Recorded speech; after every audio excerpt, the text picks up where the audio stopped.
টাকা ছাপিয়ে স্থানীয় ব্যাংক থেকে ঋণ নিয়ে অর্থনীতি যে ক্ষতি হয়েছে, এখান থেকে আমাদেরকে বেরিয়ে আসতে হবে।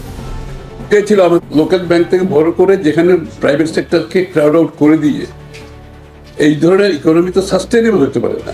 দুইটা কারণ, একটা হচ্ছে এটার ইন্টারেস্ট রেট অনেক, দ্বিতীয় কথা হচ্ছে আপনি crowding out the private sector.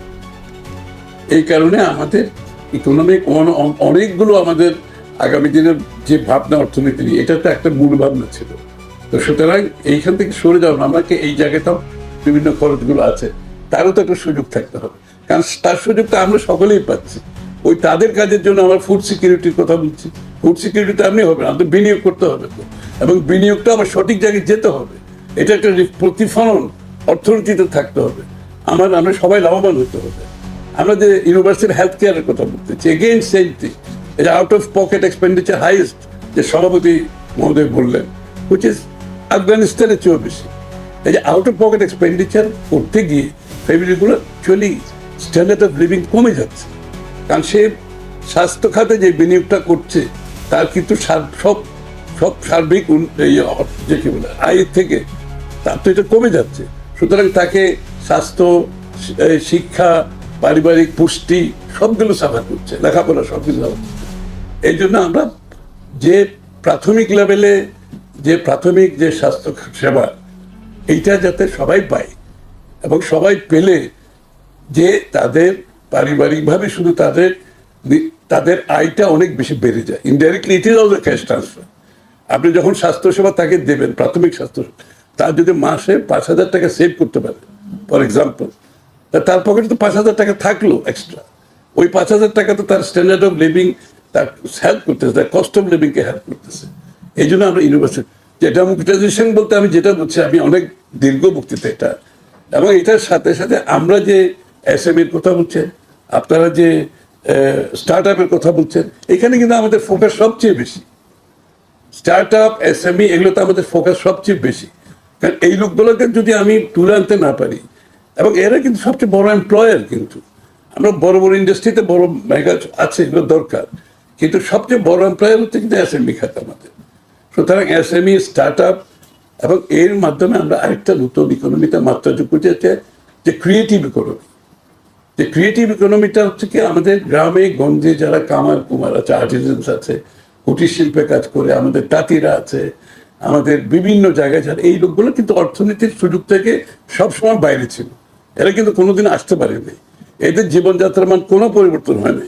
যুগের পর যুগ ও ওই কামার রয়ে গেছে, যুগের পর যুগ ও ওই তাঁতি রয়ে গেছে।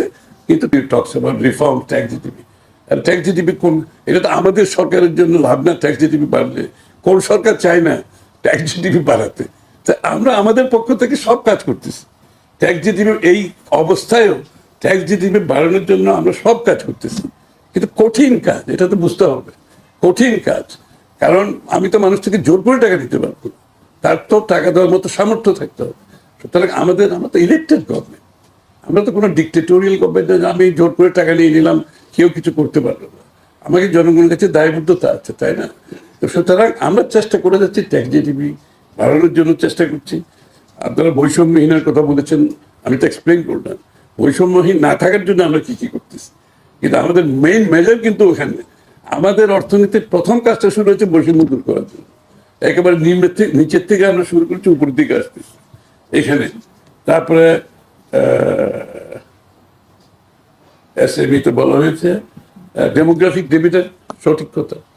কারণ ডেমোগ্রাফিক ডিভিডেন্ডের উইন্ডোটা তো it's not a big window, এটা একটা সময় আছে।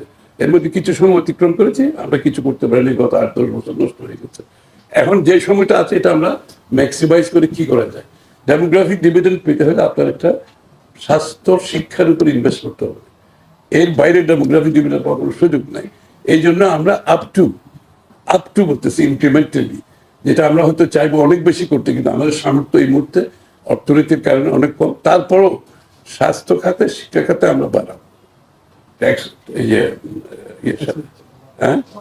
এক্সপেন্ডিচার, হ্যাঁ আমরা বাড়াবো ইনশাআল্লাহ। তো আমরা যতটুকু বাড়াতে চাচ্ছি অতটুকু বাড়াতে পারছি না। অর্থনৈতিক আমাদের যে সমস্যার মধ্যে এখন আছে, এই যুদ্ধটা না হলেও হয়তো আরো কিছু বাড়াতে পারতাম, যেটা আগের থেকে পেয়েছি, এগুলো যদি নর্মাল থাকতো অনেক বাড়াতে পারতাম। বাট তার মধ্যেও কিন্তু আমরা পারবো, কারণ ডেমোগ্রাফিক ডিভিডেন্ড পেতে হলে স্বাস্থ্য শিক্ষা ইনভেস্টমেন্ট করা ছাড়া কোনো পথ নেই। এবং শিক্ষা খাতে আমরা যেখানে বেশি জোর দিচ্ছি সেটা হচ্ছে স্কিল ডেভেলপমেন্ট, দক্ষতা বাড়ানোর জন্য। আমাদের লোকজন বিদেশে গিয়ে যারা $500 রোজগার করে তারা যাতে $2000 করতে পারে, এবং তাহলে আপনার দেখবেন যে রেমিটেন্স 3 গুণ 4 গুণ হয়ে গেছে। আমাদের দেশের মধ্যে বিদেশ থেকে এসে লোক কাজ করছে, আমরা যদি সক্ষমতা বাড়ান এই লোকগুলো এখানে করতে পারে অর্থনীতিতে আমাদের। সুতরাং মেজর ইনভেস্টমেন্ট হবে আমাদের ভোকেশনাল স্কুলগুলোতে, স্কিল ডেভেলপমেন্টের উপর, আপ স্কিলিং এর উপর, রিস্কিলিং এর উপর। This will be our major investment শিক্ষা খাতে। BA MA matric, BA MA PhD করতে লাভ নেই। চায়নাতে 60% স্কুলের পরে ভোকেশনাল স্কুলে চলে যায়, আর আমাদের 99% যাচ্ছে আমরা matric, BA, IA, MA, PhD করতেছি। আর সবচেয়ে বড় আনএমপ্লয়মেন্টের জায়গাটা হচ্ছে এখানে, কিন্তু আপনি যদি হিসাব করে দেখেন। এবং এটা দুর্ভাগ্য, শিক্ষিত ছেলেমেয়েরা কিন্তু আনএমপ্লয়েড রয়ে যাচ্ছে। এই জন্য আমাদের সবচেয়ে বেশি জোর দিচ্ছি আমরা স্কুল থেকে শুরু করতেছি। এখন স্কুল থেকে যে স্কিলের বিষয়